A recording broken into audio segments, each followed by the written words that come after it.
What's up guys, Danny Cross here and welcome back to Let's Play Doki Doki Literature Club. So, I left off last time. We were about ready to make a poem that we were supposed to bring to the club the next day and read to a person, I guess. So, I guess they're giving us options to pick, but we'll see. So,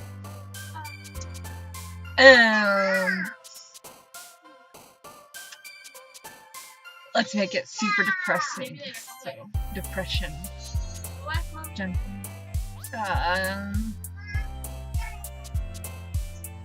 The contamination.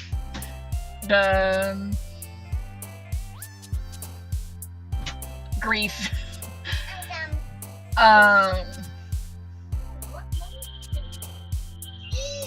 Uncontrollable. Embrace. Unrequited. Agonizing. Misery.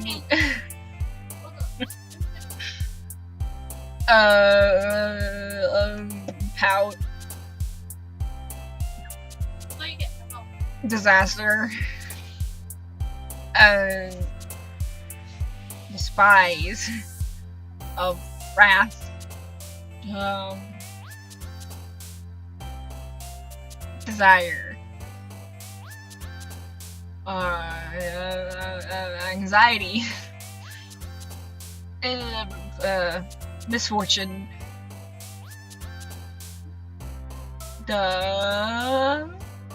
Horror. Uncanny. Anime. There's some random word in there. Fantasy.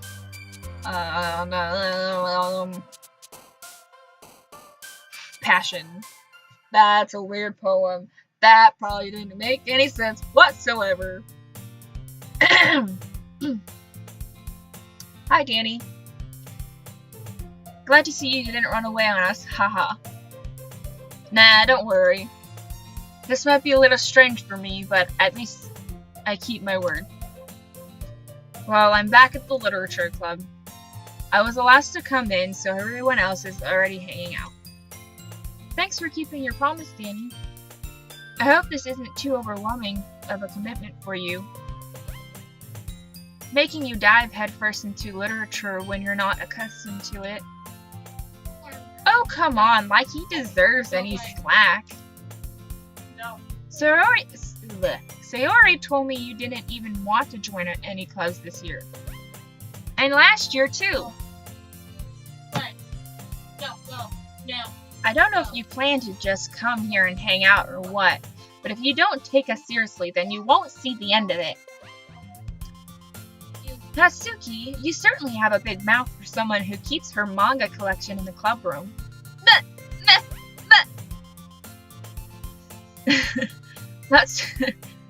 Natsuki finds herself stuck between saying Monica and manga. Manga's literature! Swiftly defeated, Natsuki flops back into her seat. Don't worry, guys. Danny always gives it his best, as long as he's having fun. He helps me with busy work without me asking. Like cooking and cleaning my room. How dependable. Sayori, that's because your room is so messy it's distracting. And you almost set your house on fire once. Is that so? You two are really good friends, aren't you? I might be a little jealous. How come? You and Danny can become good friends too. Sayori. As usual, Sayori seems oblivious to the weird situation she just put me into. Oh, Yuri even brought you something today, you know. Wait, Sayori! Me? Not really. Don't be shy.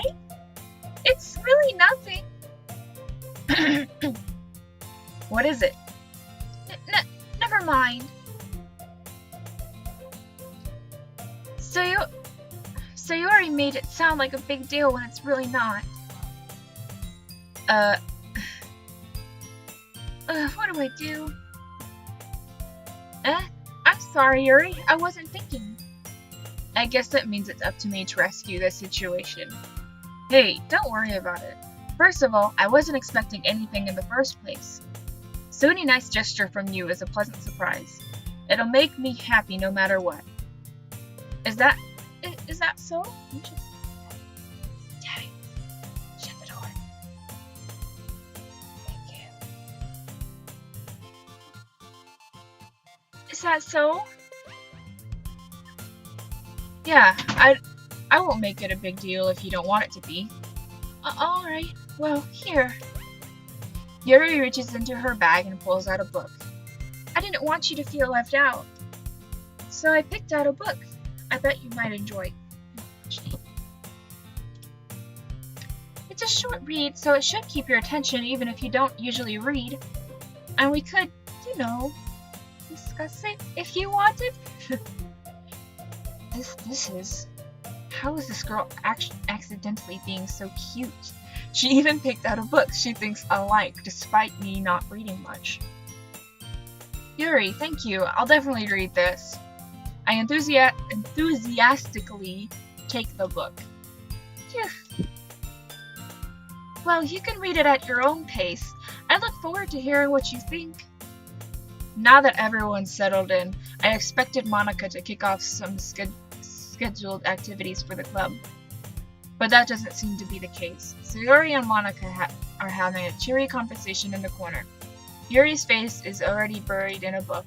I can't help but notice her intense expression, like she was waiting for this chance. Meanwhile, Natsuki is rummaging around in the closet. I'm really curious to talk to Yuri a little bit more, but at the same time, I would feel bad for distracting her from reading. I catch a glimpse of the cover of her book. It looks like the same book that she lent to me. More than that, she seems to be on the first few pages. Crap. I think she noticed me looking at her. She sneaks another glance at me and our eyes meet for a split second. But that only makes her hide her face deeper in her book. Sorry. I was just spacing out. I mutter this, sensing I made her uncomfortable. Oh, it's fine. If I was focused, then I probably wouldn't have noticed it in the first place. But I'm just rereading a bit of this, so that's the book that you just gave me, right? Mm-hmm. I wanted to reread some of it. Not for any particular reason. Just curious, how come you have 2 copies of the same book?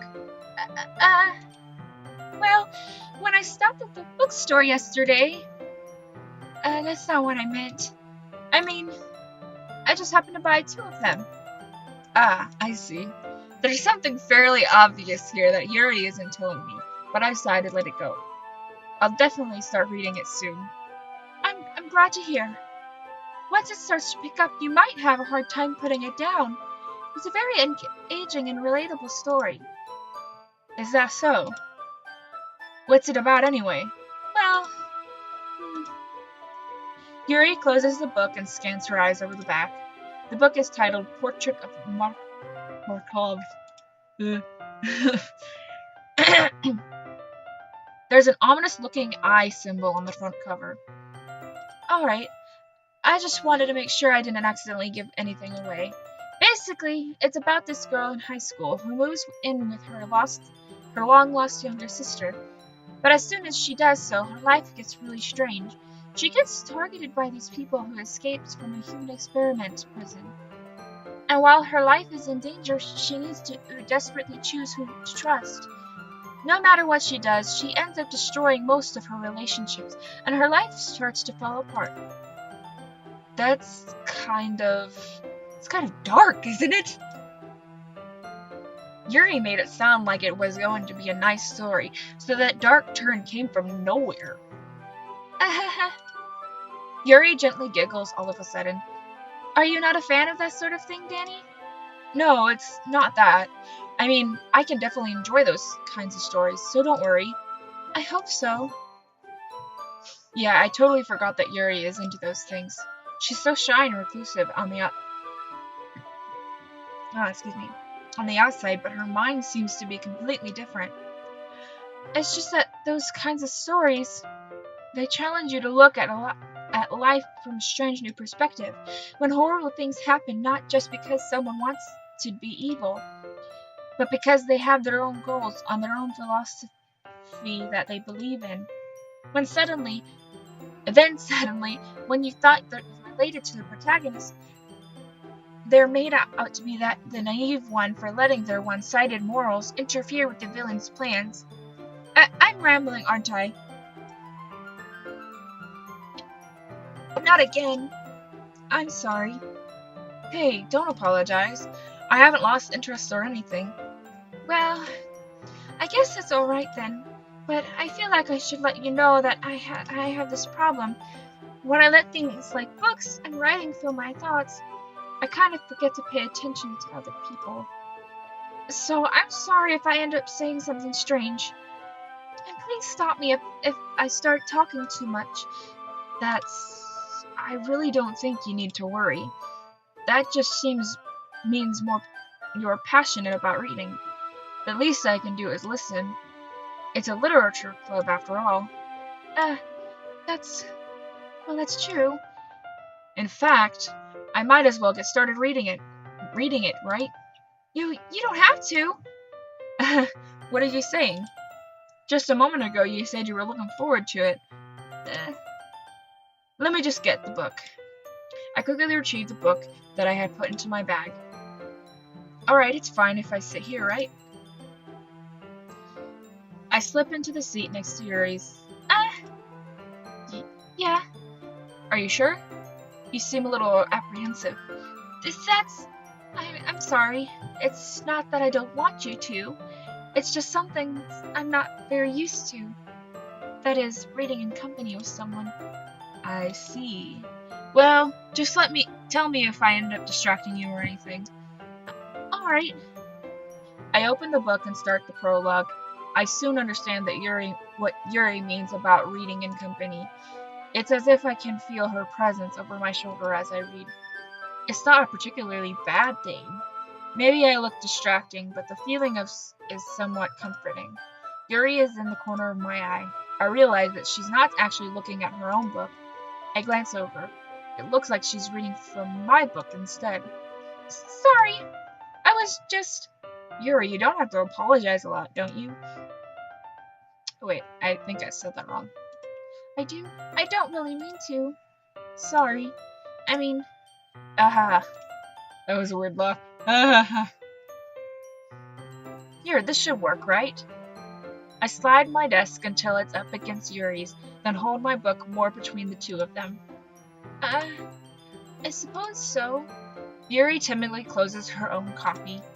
Once we each lean in a little bit, our shoulders are almost touching. It feels like my left arm is in the way, so instead I use my right hand to hold the book open. I guess that makes it kind of difficult to turn the page. Here. Yuri takes her left arm and holds the left side of the book between her thumb and forefinger. I do the same with my right arm, on the right side of the book. That way I turn the page and Yuri slides it under her thumb after it flips to the other to her side. But in holding it like this, we're huddled even closer together than before. It's actually kind of distracting me. It's as if I can feel the warmth of Yuri's face as she's in the corner of my vision. Are you ready? To turn the page. Sorry. I think I got a bit distracted for a second. I glance over at Yuri's face again and our eyes meet. I don't know how I'll be able to keep up with her. That's okay. You're not as used to reading, right? I don't mind being patient if it takes you a bit longer. It's probably the least I can do, since you've been so patient with me. Yeah. Thanks. We continue reading. Yuri no longer asks me if I'm ready to turn the page. Instead, I just assume that she's finished the page before me, so I turn it by my own volition.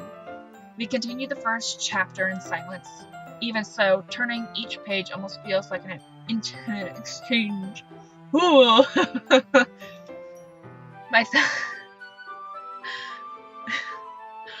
My thumb gently letting go of the page, letting it flutter over her side as she catches it under her thumb.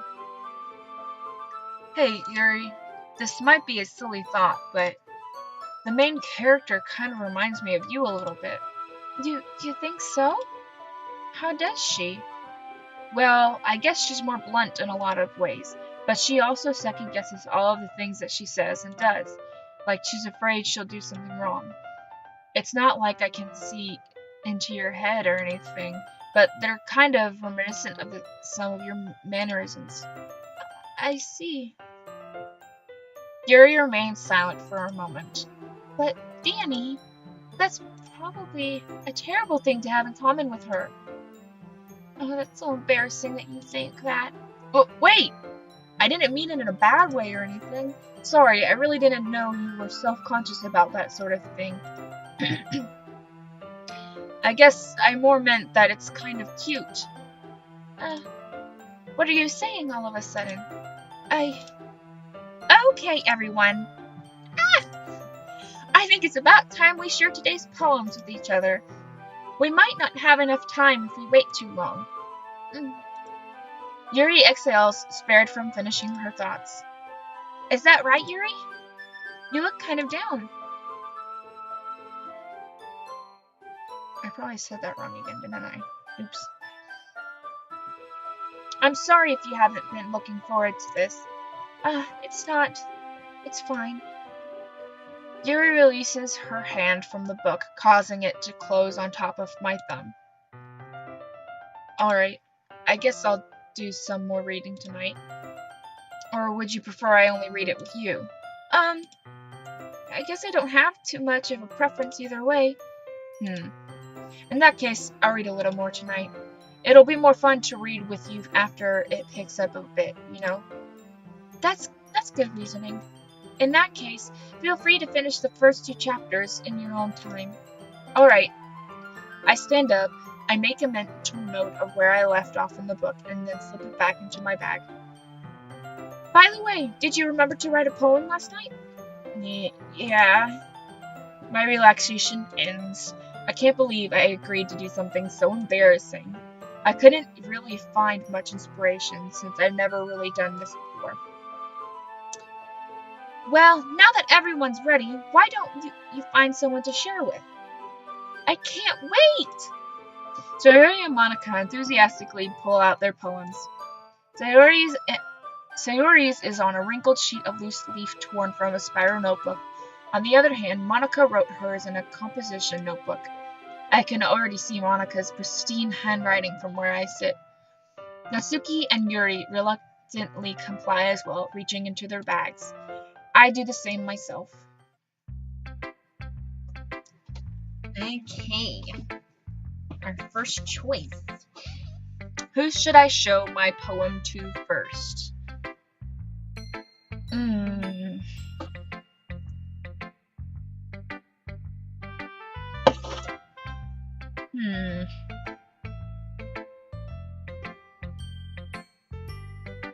I really don't know how to pick. If it were guys that I was picking, it'd probably be easier. But, oh.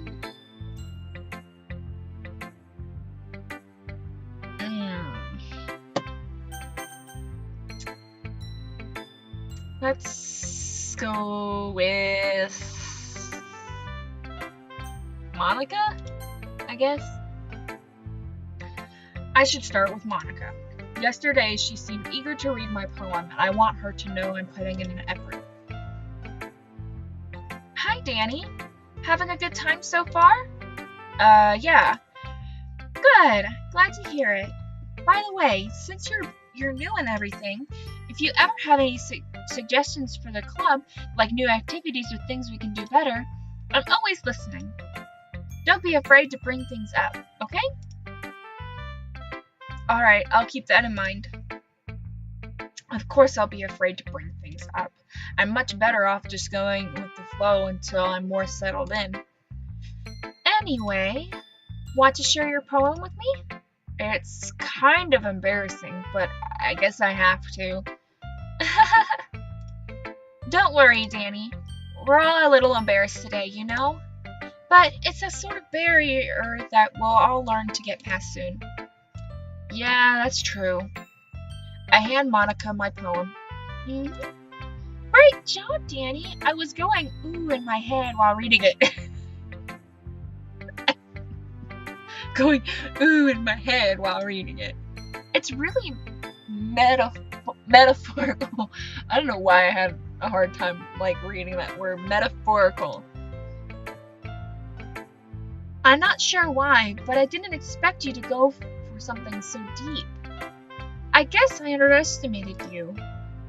It's easiest for me to keep everyone's expectations low. That way it always counts when I put in some effort. That's not very fair. Well, I guess it worked anyway.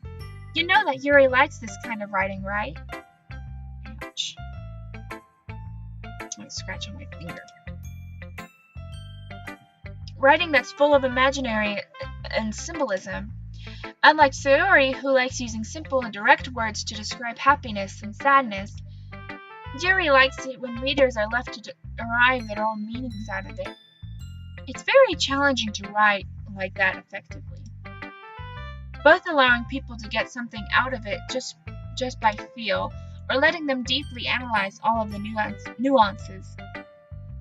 It can take years of practice, which I'm assuming Yuri has at this point. I never really asked, though.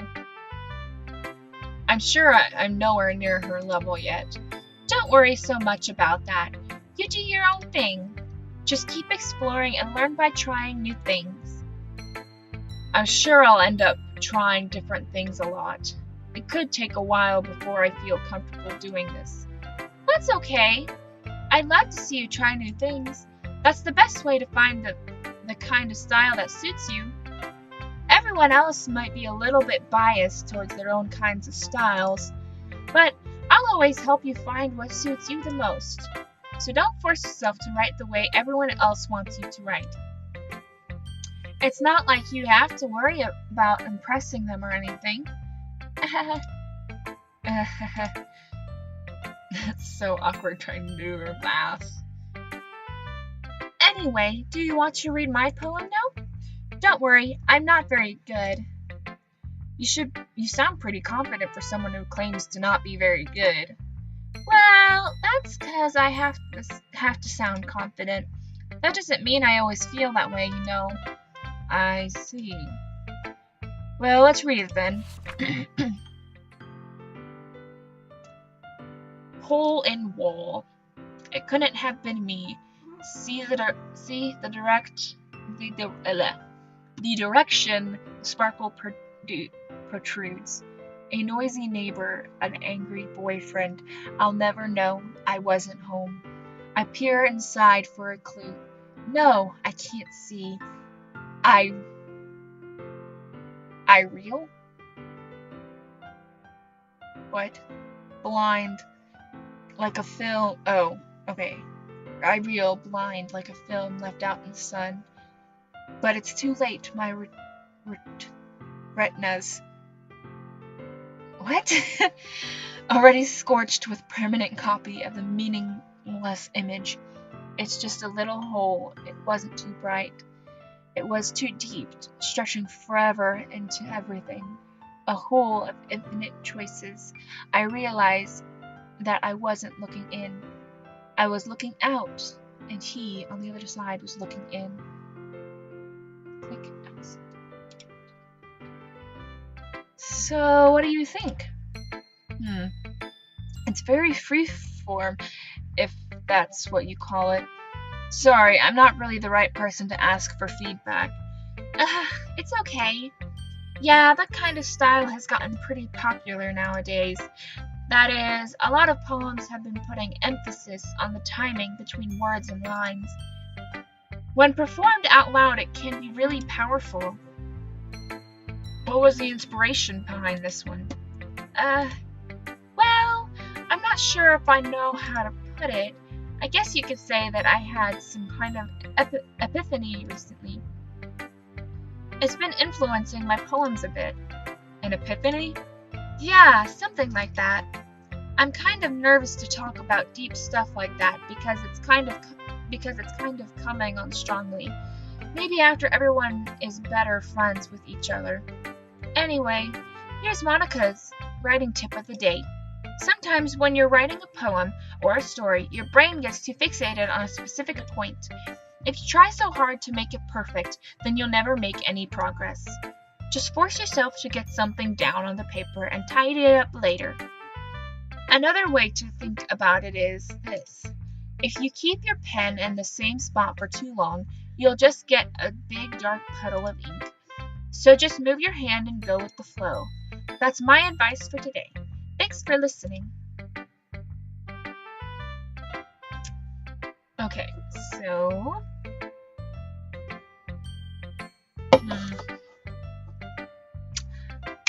I think I'm going to go ahead and stop here, guys. We'll pick up next time whenever I get the chance to make a video. I haven't been updating a lot because life has just been crazy. Anyway, thank you for watching. We'll see you in the next video. Bye!